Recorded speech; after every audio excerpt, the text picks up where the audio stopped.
Ranji trophy இப்போ ட்ரெண்டில் இருக்குது. யாரால் ட்ரெண்டில் இருக்குது அப்படின்னு சொன்னால் விராட் கோலியால் ட்ரெண்டில் இருக்குது. விராட் கோலி கடந்த ஒரு 12-13 வருஷத்துக்கு பிறகு இந்த ரஞ்சி ட்ரோஃபியில் விளையாடுறாரு.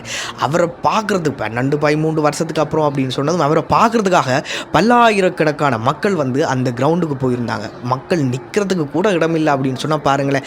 அப்போ அந்த கிரவுண்டினுடைய நிர்வாகம் என்ன செய்தாங்க அப்படின்னு சொன்னால் எக்ஸ்ட்ராவாக ஒரு 2-3 செக்ஷனை கூட ஓப்பன் பண்ணி விட்டாங்க. அட்லீஸ்ட் நின்று கூட பாருங்க அப்படின்னு சொல்கிற அளவில் ஏன்னா இருக்கிறதுக்கு இடமில்லை நின்று கூட பாருங்க அப்படின்னு சொல்கிற அளவுக்கு கொஞ்சம் 2-3 செக்ஷனோ எக்ஸ்ட்ரா ஓப்பன் பண்ணி விட்டுருந்தாங்க. அந்தளவுக்கு பல்லாயிரக்கணக்கான மக்கள் போயிட்டு அந்த ரஞ்சி ட்ரோஃபியோ ஒரு திருவிழாவாக மாற்றியிருந்ததாக கடந்த சோஷியல் மீடியாஸில் பார்க்கக்கூடிய அந்த வீடியோஸில் பார்க்கக்கூடியதாக இருக்குது. அதில் இன்னும் ஒரு ஸ்பெஷல் என்ன அப்படின்னு சொன்னால் திடீரென ஒரு ரசிகர் உள்ளே போயிட்டு விராட் கோலியின் காலில் விழுந்துட்டார். அவர்கிட்ட அவர் ஐயோ ஏண்டா காலில் விழுகிறா தம்பி அப்படின்னு சொல்லி அவரை எழுப்பி விட்டு அந்த வீடியோ கூட நிறைய பேர் பார்த்துருப்பீங்க. அதுக்கப்புறம் செக்யூரிட்டி கார்ட்ஸை கூப்பிட்டு சொல்லியிருக்காராம், தயவுசெய்து இனி அவனை ஒன்றும் கேட்காதீங்க, அவர்களை பிரச்சனை பண்ணாதீங்க, அவனை அப்படியே விட்டுருங்க அப்படின்னு சொன்ன மாதிரியான சொல்லியிருக்கார் அப்படின்னு சொல்லி நியூஸில் பார்க்கக்கூடியதாக இருந்துச்சு.